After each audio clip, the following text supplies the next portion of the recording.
cut. Hi, Howard. Hi, Damien. How are you doing? Doing great. How are you? Not too bad, thanks. So, Happy New Year, first of all. Happy New Year.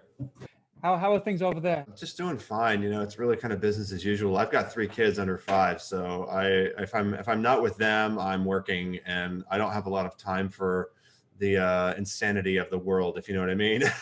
Better. 3, 2.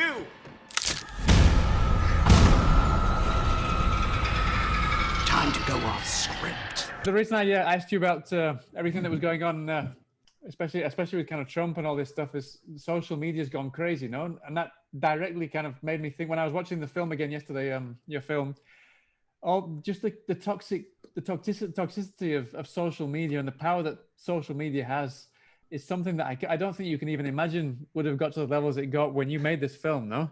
No, not at all. You know, I was just telling somebody else about how you know, the movie was written during a time, you know, when social media obviously wielded a lot of power, and you know, the world was still semi-sane. But you know, now it's almost even more relevant than ever. Especially like looking at the ending of the movie, I've had a lot of people say to me, it's like, you know, you couldn't have planned this better. Like the end of the movie feels like last year. I couldn't help getting the feeling that you had kind of a chip on your shoulder with this, you know, the toxicity, the power of influencers and social media, that kind of thing. Was that something that was really kind of playing on your mind at the time, and you kind of had a chip on your shoulder when you came up with the script?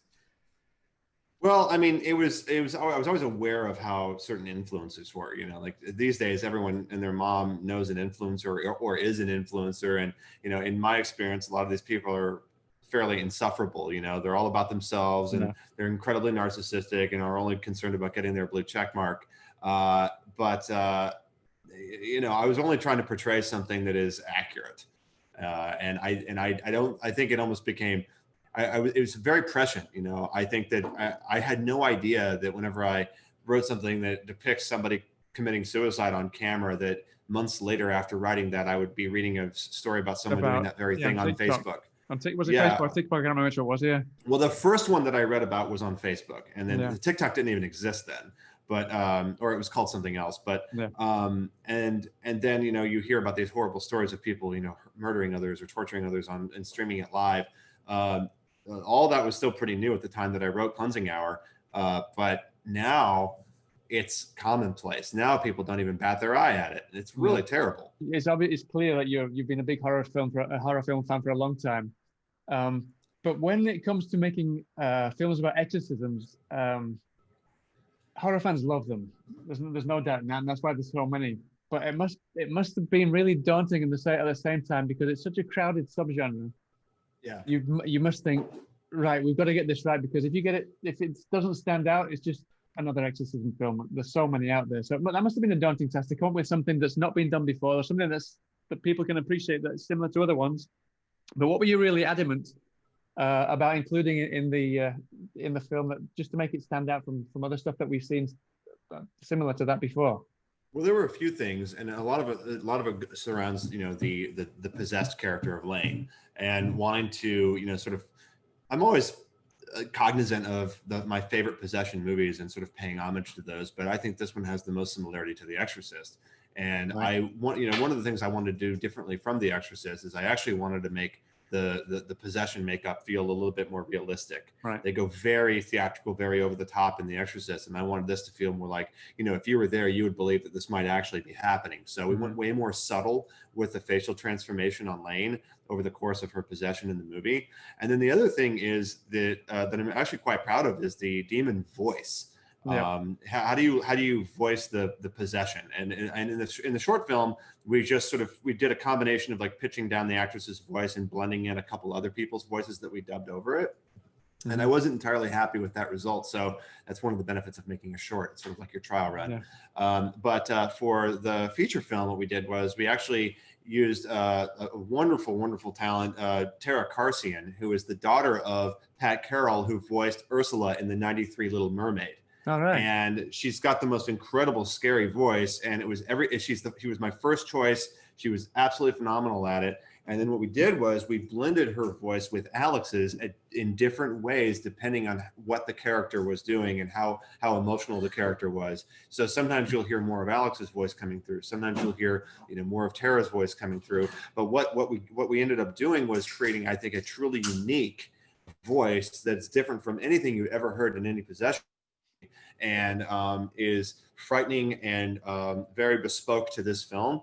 And I honestly think, and I say this with the utmost humility, it's one of the best possession voices I've heard in any possession movie since Mercedes McCambridge in The Exorcist. Speaking of Alix, I think this was her first kind of, you introduced her to horror. And I was reading on Twitter the other day, she said that thanks to Damien for introducing me to horror. I love it.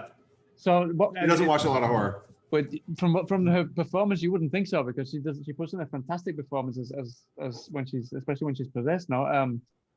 How did you go about helping her, or did she just kind of go off and do a bit of research herself and decide the kind of, because I mean, you said you wanted to get the voice and everything just right to make it as realistic as possible. So how did you work with her, and how did she go off and kind of do her homework herself? Well, of the three leads, Alix is the one who we rehearsed with the most, because she has to play two roles. So it was very important for us to make sure that we were differentiating Lane from possessed Lane in terms of the performance. So, we worked a lot, we put our heads together, we figured out like what worked and what didn't. And we did this, we filmed the movie in Romania. So we worked together a little bit before we left for Romania. And once we got there, she was all ready to go, and there was much less work to have to do on set.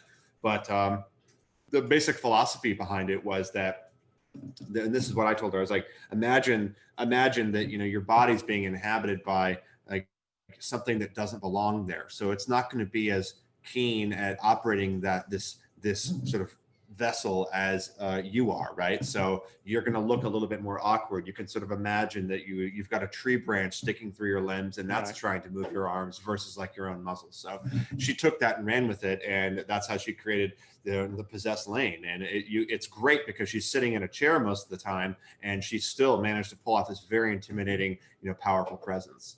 Mm-hmm. And I get the feeling that you had something to say about our love for morbid themes, no? But not morbid themes in films, but morbid things in reality. Just the way we watch Big Brother and all these kind of programs, we like to kind of see that terrible things, failures happen in real life. No, was that something else that you wanted to kind of talk about? Yeah, I mean, I have kind of a dark side. I like unhappy endings. I think in a lot of ways it's more impactful to get your message across if you have an unhappy ending. I mean, I've got two movies right now. My next two that I have lined up both have dark endings. I think that Cleansing Hour for sure is definitely a movie that doesn't have that is trying to. The movie's very meta, right? So the whole time we're holding up a mirror to the audience and saying like, "This is you, whether you like it or not." Because look, we've got you watching people watching this webcast, and you're all in it. There are a lot of layers there. So if you are feeling very self-reflexive, you could look into the Cleansing Hour and sort of maybe glean a larger message about the morbid nature of our society and the kind of effects that technology is having on it. You said you've got two films you're working on. I imagine you can't say, you don't want to say too much. You don't want to jinx it. But can you? Well, I'll tell you a little bit about the one that I'm currently pitching. It's called Good Luck Nightingale. It's about this mom who is a former addict and nurse who's keeping her daughter locked up in a room during a blizzard, shot up with methadone at a sustained fever, because she thinks that if her daughter goes above or below a certain point that she manifests, she turns into this monster. So these two kids break into the house looking for shelter, and they quickly discover that mom and the daughter are not who they seem, and that they are not in the house alone. Right. So it's this contained creature horror, and it has got one of the sickest, most twisted, dark endings that you've seen since The Sixth Sense. And like whenever it happens, you're like, oh my gosh, how did I miss that the whole time? I have to go back and watch the whole movie and see all the Easter eggs, So it's really exciting. Even during COVID, I put together a very small, crew and did a very safe shoot for a teaser. Just to pitch it, Right. I have that on my Vimeo if anybody wants to see it. And then the other one is a haunted house movie that's sort of a Conjuring meets Midsummer, set against the Irish countryside, that incorporates, traditional Irish folklore in a truly horrifying way. Brilliant. Well, thank you so much for your time, Damien. I really appreciate it. I was going to say best of appreciate luck with the it. film, but it's already gone down a tree. But I hope it goes down even better when the DVD releases next week. And I hope to be able to speak to you about one of these two projects sometime in the future, either over Zoom or at Sieges or wherever. I'm easy to reach. You know, I'm at Damien LeVeck on Instagram, Telegram, and Twitter. So reach out whenever you want.